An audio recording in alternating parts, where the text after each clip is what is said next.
Salve, selamat pagi Bapak Ibu Saudara-saudariku yang terkasih dalam Kristus. Hadir lagi bersama kami di podcast Simple Mas Kemenak Kabupaten Nagekeo dalam Warta Refleksi Harian Katolik. Jumpa lagi bersama saya, Yakobus Redemptus, Penyuluh Agama Katolik, Kementerian Agama Kabupaten Nagekeo, pada hari ini Kamis 29 Februari 2024. Saya mengajak Bapak Ibu Saudara-saudariku di mana saja berada, marilah kita mengawali seluruh aktivitas kita pagi hari ini dengan berdoa. Dalam nama Bapa dan Putra dan Roh Kudus. Amin.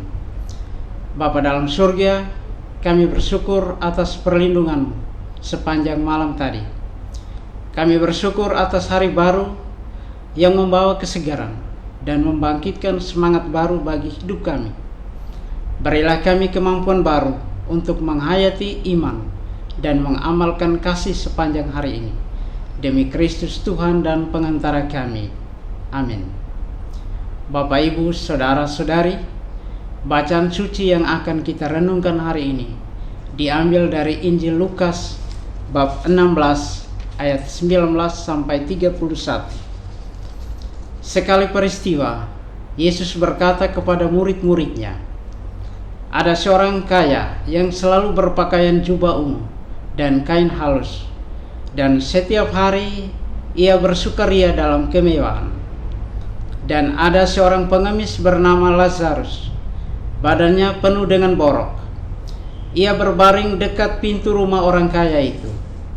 Malahan anjing-anjing datang dan menjilat boroknya. Kemudian matilah orang miskin itu, lalu dibawa oleh malaikat-malaikat ke pangkuan Abraham. Orang kaya itu juga mati, lalu dikubur.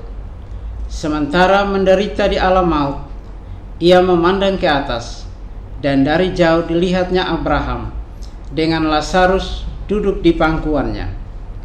Lalu ia berseru, 'Bapa Abraham, kasihanilah aku. Suruhlah Lazarus mencelupkan ujung jarinya ke dalam air dan menyejukkan lidahku, sebab aku sangat kesakitan dalam nyala api ini.' Tetapi Abraham berkata, 'Anakku, ingatlah, engkau telah menerima segala yang baik semasa hidupmu, sedangkan Lazarus segala yang buruk. Sekarang ia mendapat hiburan dan engkau sangat menderita. Selain daripada itu, di antara kami dan engkau terbentang jurang yang tak terseberang, sehingga mereka yang mau pergi dari sini kepadamu, ataupun mereka yang mau datang dari situ kepada kami, tidak dapat menyeberang.'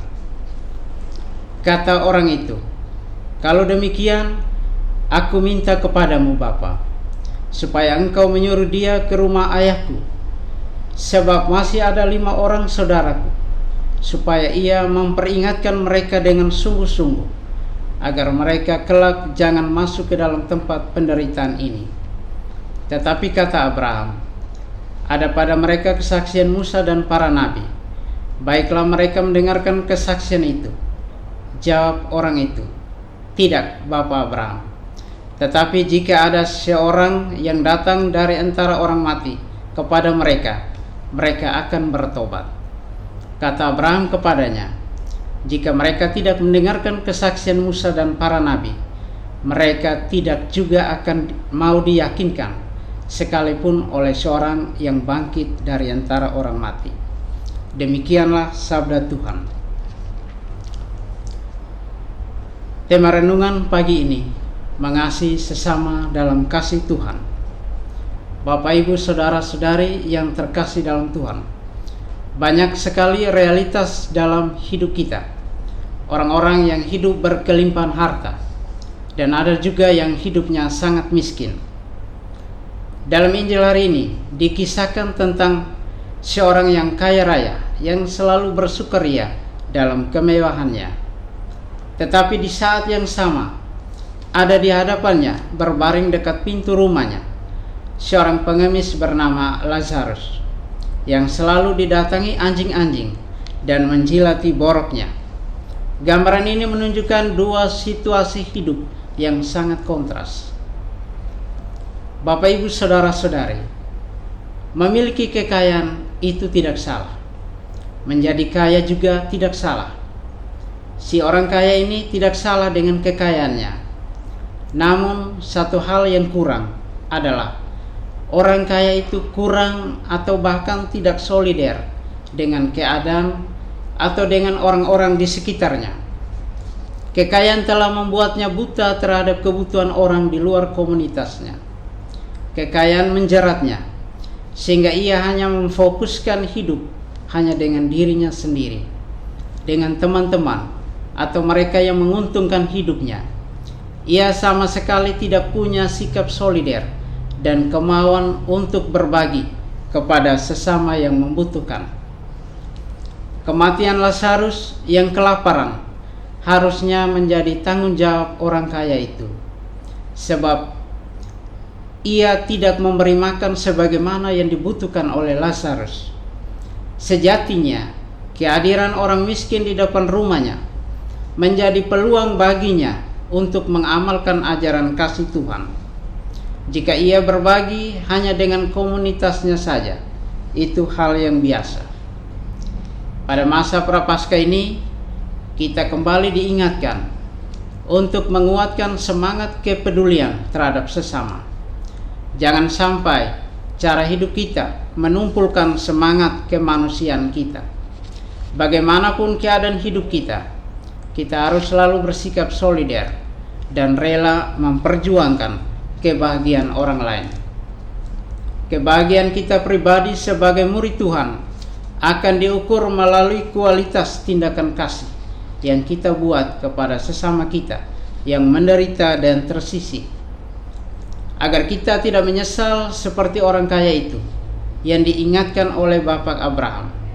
Maka baiklah, di masa Prapaskah ini, di masa pertobatan ini, kita merefleksikan diri dan terus memperbaiki diri untuk bisa hidup dengan berbagi dan solider dengan sesama kita. Kita bisa mengasihi sesama kita, berbuat kasih dimanapun dan kapanpun kita berada. Karena semakin banyak kita memberi, kita berbuat kasih, maka semakin banyak pula rahmat Tuhan yang kita terima. Semoga. Marilah berdoa. Bapa dalam surga, kami bersyukur atas berkat dan penyertaan-Mu kepada kami sampai detik ini, sehingga kami boleh beraktivitas kembali di pagi hari yang cerah ini. Hari ini kami diingatkan melalui sabda-Mu yang kami baca dan kami renungkan. Semoga kami mampu meresapi dan mengamalkan ajaran kasih-Mu dalam hidup kami setiap hari. Dan semoga kami dapat meneladani semangat kasih yang sudah ditunjukkan oleh Yesus sendiri dengan mengorbankan dirinya bagi kami, karena Dialah Tuhan dan penebus kami. Amin. Dalam nama Bapa dan Putra dan Roh Kudus. Amin.